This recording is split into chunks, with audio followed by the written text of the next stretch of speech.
You're watching Paramount Comedy 2, the ho-ho home of comedy.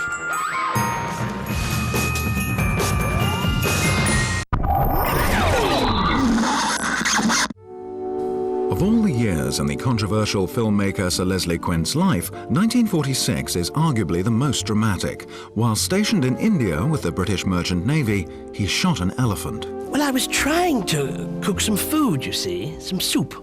I was famished. I'd had a fire going, and I heard a rustle in the bushes, and I thought it was a local trying to steal my soup.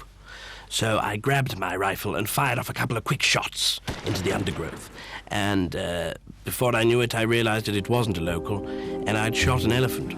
Leslie's life was soon in danger as events turned for the worst. Nobody told me that in India they like elephants. And nobody told me that they weren't going to be the least bit interested in some waste paper baskets that had been carved out of dead elephants' feet. I remember Oswald had a few of these littered about the place.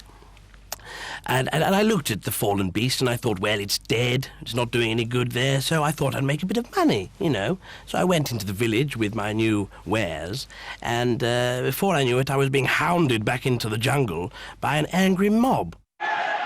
The incident took a particularly nasty turn because during the chase, I fell over and hurt my leg. With political tensions in India reaching boiling point, the Navy had no option but to relocate Leslie to Suez. I didn't want to go. The whole thing seemed like an absolute farce, but I just sensed that things would soon pick up. Once stationed in Suez, Leslie began frequenting a local bordello. There was one lady there, Sophia. She was massive.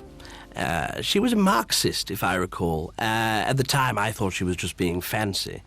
But I've since found out that it's actually a very serious political ideal. Anyway, she taught me the ways of the flesh.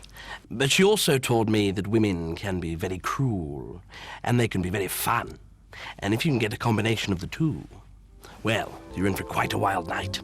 But the good times were not to last. Leslie was given a dishonorable discharge from the Navy in 1948. Well, I discovered a massive mine of gold ingots in a cave, and they were doing no good to anyone just lying about the place. So, quick as a flash, I set up a trade route between Suez and St. Michael's Mount in Cornwall. The Navy were a bit peeved. They mentioned smuggling, but, I mean, what is smuggling apart from just passing one thing from one place to another place and bypassing the odd tariff and not telling anyone about it? It was time for Leslie to come home, but home had changed. Everyone was so glum, what with the war and the beans and the ham in the tin. So I decided to jazz it up.